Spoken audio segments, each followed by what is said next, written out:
Ayun mga kadudoy, isang magandang maga. Tayo ngayon ay pupunta sa palayan natin, no. Linisan natin yung mga pilapil kunti kasi mabilis lumago ang damo gawa ng ulan.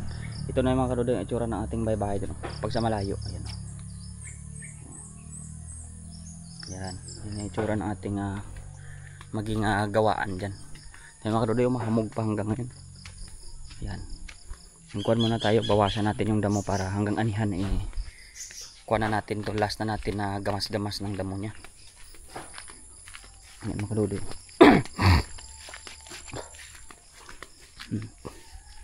Ayan, oh. Sana matakpan na nila mamaya yung ating lutuan doon. Saka, parang bahay na talaga mga kadudoy na maliit. Hindi ko masabi na kuan lang. Mga kadudoy, bigyan nyo nga ng title yan kung para saan yung bahay ko na yan. Yan. Parang bahay-bahay talaga siya.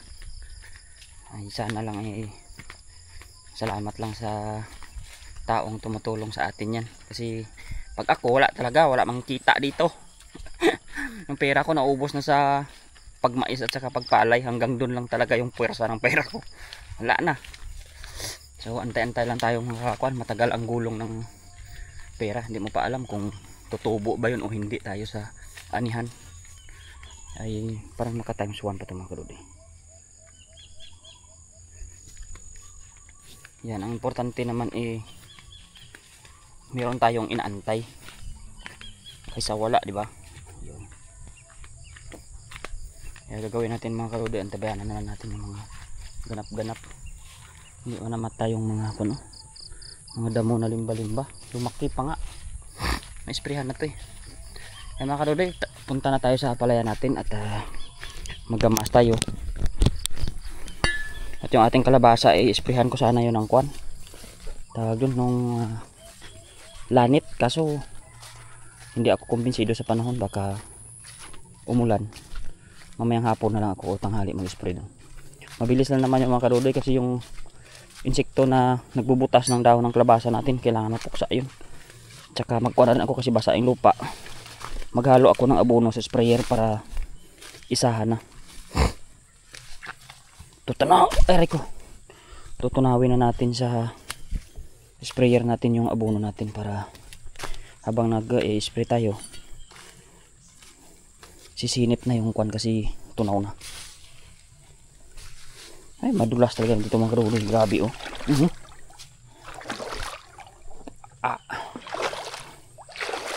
Pangit yung akyata natin dito. Dito yung pinakamalapit na daan, dito naman yung pinaka hirap na. Inano na kasi na tubig.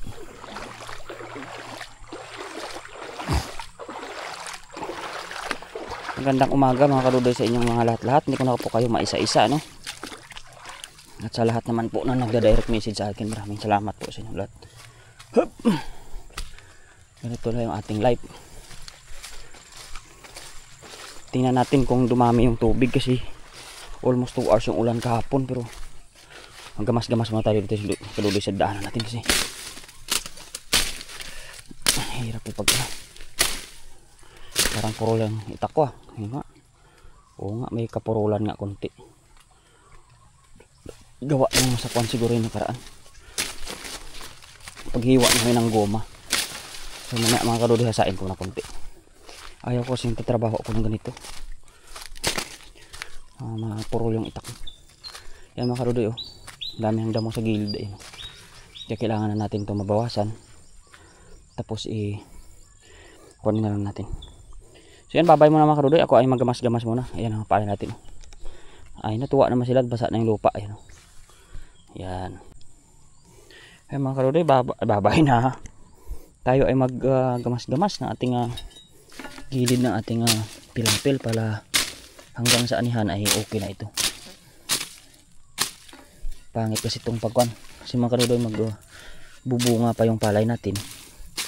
Pag hindi mo ito tinanggal itong mga kapalibot dito, minsan kasi dito man namumugad ng mga insekto dyan. Ginagawa nilang takbuhan pag nag-spray ka. Dito sila maglulungga. Pero pag halos patay naman yung mga dahon, wala silang mataguan. Siyempre kung ikaw ba naman walang taguan, alis ka na lang.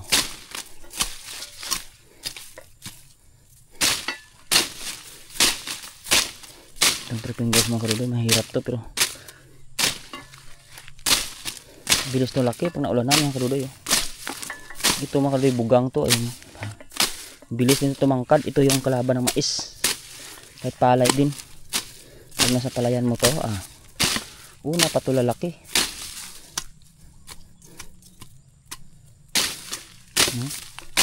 Tayo taas na kaagad. Hindi ito dapat pinapabayaan ng mga uri ng damo kasi gugubat talaga yung kuwan mo nito. Kung ano man yung mga pananim mo.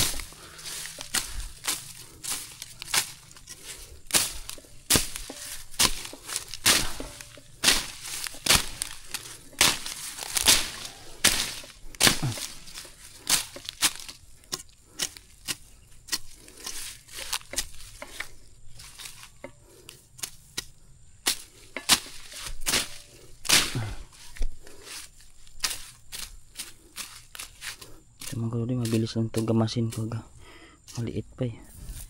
Pero pag ito'y lumaki na, hindi tayo mahihirapan.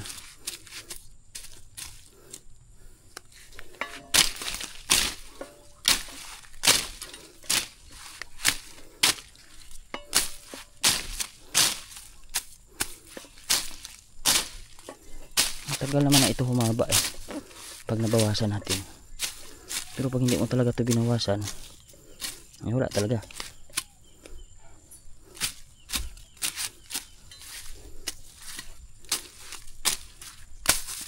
Maganda na nga ngayon yung mga kaludoy ay mga pamatay na talaga ng damo. Iba talaga ng araw. Pahirapan talagang gamas na ito.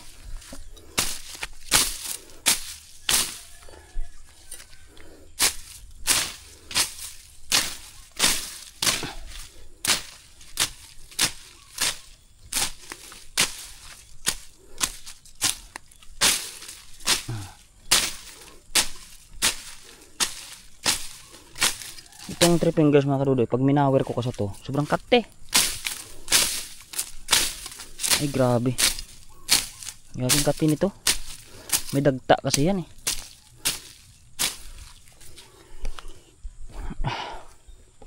Ang ganda no. Medyo pero 3 araw lang tong pwersa nito mga kaludoy. Tuyo na naman to. Pag ininitan tong ganito itsura ng lupa, kahit nabasa na to ng ulan kahapon. 3 araw lang yan. Back to normal naman yan siya. Pero maganda, kagandahan na nito. Pag galing sa ulan, mas malamig yung tubig. Talagang mabilis maka-recover yung pananim. Mas malamig kaysa yung pinapasipsip lang. Kuwan lang yun eh. Pang tapal lang talaga yun sa init. Pero yung epekto niya hindi ganun. Iba talaga pag ulan. Yan o. Ay mga kaludoy, babay na muna, maumay kayo tabas-tabas ko dito. Basta ito na yung ating mga malayan dito. At taba nila, gaya lalo doon sa kabila, birding-birdi, parang nangingitim eh. Ayan mga kaludoy, ito yung ating pinaglilinisan. So para pag umuha yung ating palay dito, ay hindi siya mahirapan kasi yung dito may digamong doon sa gitna. Ito mga kaludoy mabilis pa ito lumaki. Ito laki-laki na sa gitna biruin mo to. So tagain natin to kasi mabubuhay pa yan pag nasa dikit yung gamot ugat nya. Yan mga kaludoy, ayan ang bilis na ito lumaki. So yung hindi na tayo makapagkuha ng uhay dito pag hindi natin kinuha. Tatak sa sakluban niya yung pag-uuhay ng palay, kaya inano natin ito. Kailangan siyang maantala ng kanyang paglaki. At siyempre matagal naman yan makarecover. Sana all recover.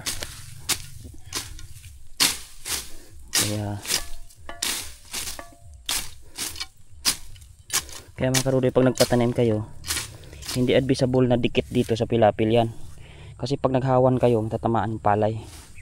Kaya dapat laging may space.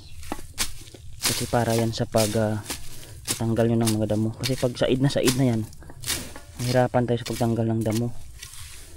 Yan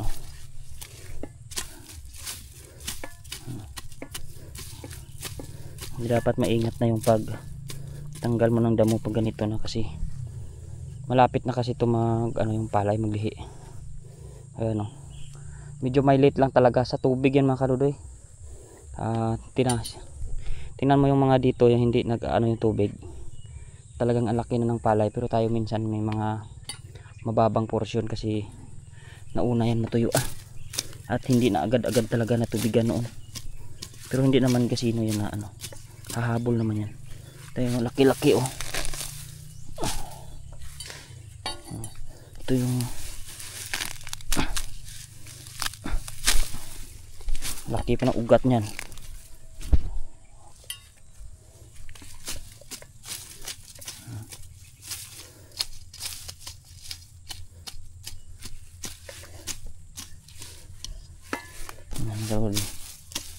So abutin ako dito ng mga estimate ko siguro mga 9 o'clock mamaya. Kasi guys, ganito lang, mabagal lang naman kasi hindi mo pwede itong paspasan kasi may palay na Pangit naman kung masisira natin yung palay natin.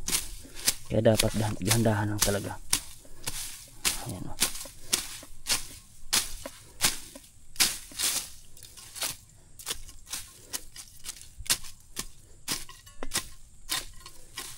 Ayan mga kaludoy, babay na muna. Tapusin na natin ang ating trabaho kasi mayroon pa tayo doon tapos gigilid pa tayo doon bago tayo lumipat doon sa kabila natin doon. Ayan mga kaludoy, babay na muna. Ayan mga kaludoy, magandang maga ulit. At tayo kanina matapos tayo maglinis ng mga pilapil dyan. Ngayon ay hinawanan ko tong mga kuan simula doon sa dulo. Hindi na ako nagpakita doon kanina mga kaludoy. Pero yung ating mga sitaw ay umaakyat na talaga, malaki na talaga sila mga kaludoy. Ayan, hiwanawanan ko yung puno para pag nagmawir ako hindi ko na kailangan idikit yung blade ko kasi baka maputol sila. Ayan gumagapang na sila mga kaludoy, ang taas na yan hanggang dun.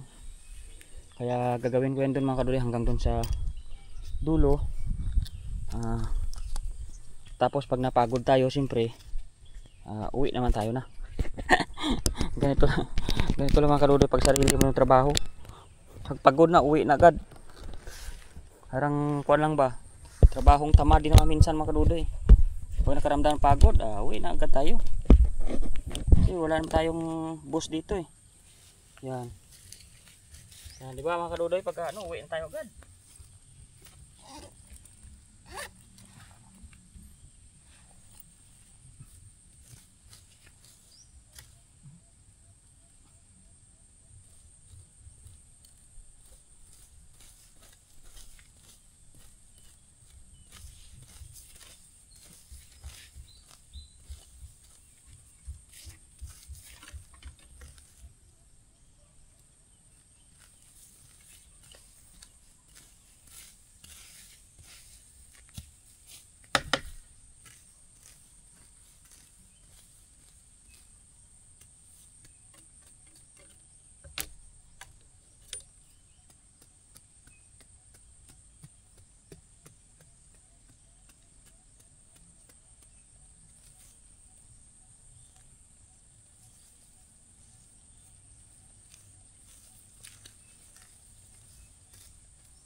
Uy.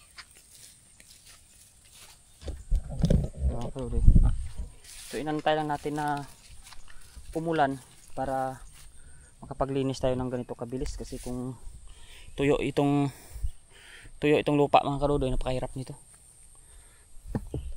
Kaya kailangan na tamang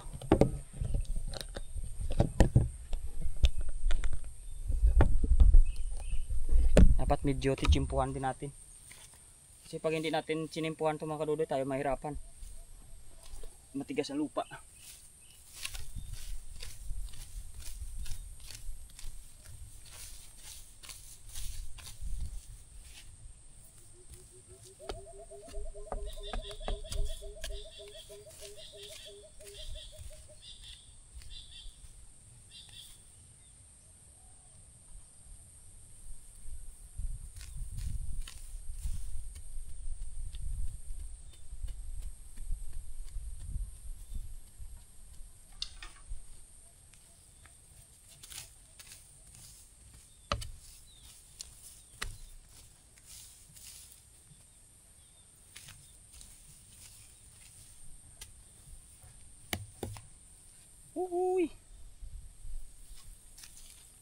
Ang ganda nito mga kadudoy nga bungkalin ang asarol natin na maliit kasi basa lupa. Medyo mamasa-masa na konti. Kaya maganda siya ano. Maganda siya tawag doon. Bungkalin. Medyo hindi mahirap ngayon.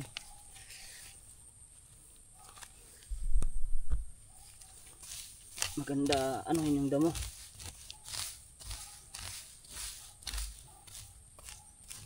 Parang kinakalagad mo lang siya eh. Tatanggal na. Pero kung ito ay hindi umulan, tigas yung lupa, hirapan tayo. Kaya samantalahin na natin habang hindi pa ito natuyo. Kasi kung natuyo na naman ito, hindi natin ito magawa ng ganito kabilis.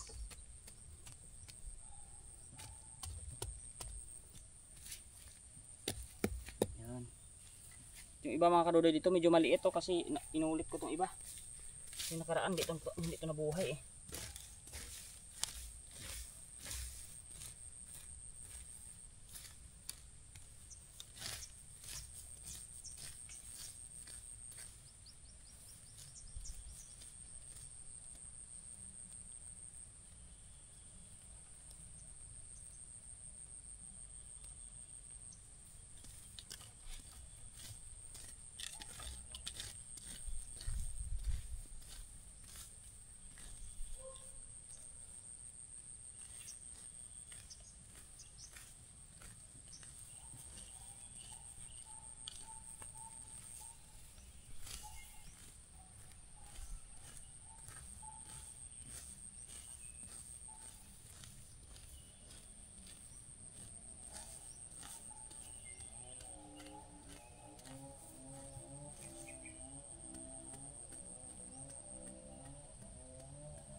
Kalubib, isang basaan tayo ng pawis. Maghinaw muna ako. Nagulas ng chinilas ko. Yung mga kalubib, may mga mangilan-ngilan dyan na damo sa gitna. Oh. Kita ko na sila kasi pumano na yung kuwan na yun eh. Ulan. Limba-limba yan. Yan o kagaya yan. Kagaya yan siya nito. Pero madali mga kalubib bunutin. Yan, bunutin natin sa sunod na araw. Yun, marami sila dun. Dito lang na part ng raan, di pa yan lumabas eh. Ngayon lumabas na. Kaya bukas ng maga, yan yung mission ko dito. Lakad-lakarin ko yan. Madali, mabilis lang naman yan sila hanapin. Para hindi sila sagabal pag nag-uhay ng palay. Kasi hindi mo yan makita pag maliit pa. Gawa ng kamukha ng palay pag sa gitna. Ngayong medyo ko na, ikita ko na sila kaya bunutin na natin. Yan o, marami-rami yan sila dyan o. Lalo sa magilid, ayan o. Limba-limba yan eh. Pero mabilis lang to hanapin mga kadudoy. Bukas kung ano, kuha tayo ng isang katao, pakuha na lang natin yan. Mabilis naman kasi hanapin, bunutin yan. Isang araw. Kaysa mag-spray pa tayo hanggang doon sa gitna lang naman o. Hindi naman ganun karami, ilan lang dito. Dito lang, dito hanggang doon. Pero yung sa taas wala. Dito lang sa baba ang meron. Ayan o. Gawa dito yan o. Galing sa taas. Yung mga similya niya. Yan mga kadudoy. Tapusin na natin. Ang gapang na mga kadudoy. Taas na. O. Tingnan nyo naman yan o. Hanggang dito na siya o. Tumawid na siya sa gapangan natin. Ang bilis nga yan. Ang galing nga yan sitaw. Pag nilagyan mo ng gapangan. Talagang tinutuntun niya talaga yan. Ayan o. Hindi ko man yan nilagay eh. Para magpulupot siya dyan. Pero talagang namumulupot talaga yan. Ayan o. So ilan na lang ito mga kadudoy. Pati yung mga pahabol natin malaki na. Ayan o. Pahabol lang ito eh. Ayan o. Ang laki na. Kaya gagawin natin mga kadudoy ay hawanan ko to. Kaunti na lang hanggang dito. Ayan, maraming salamat po. Ayan lang muna yung latest update natin dito sa farm natin. Joke lang yun, sana all farm. Malit lang naman itong mga kuha natin mga kadudoy. Mga sinasaka-saka. Yung kalabasa natin andun may mga dahon. Pero mamayang hapon mag-spray ako ng para sa kwan. Yung nangangagat sa dahon niya may lason ako dun. Sprayhan natin. Tapos pagdating ng araw, pag ano, sprayhan natin na naman itong mga sa gitna ng mga damo para hindi na naman tukon. Antayin lang natin, gumanda-ganda yung sibol para hindi sayang laso natin. Yan, ilayo lang natin sa mga kalabasa natin para hindi mamatay. Tapos yung sa paligid niyan, ay madali lang naman yan hawanan na. Importante yung mga malalayo, sprayhan natin para hindi tayo malulugi sa pag ano na dito. Yan mga kaludoy. Babay na po.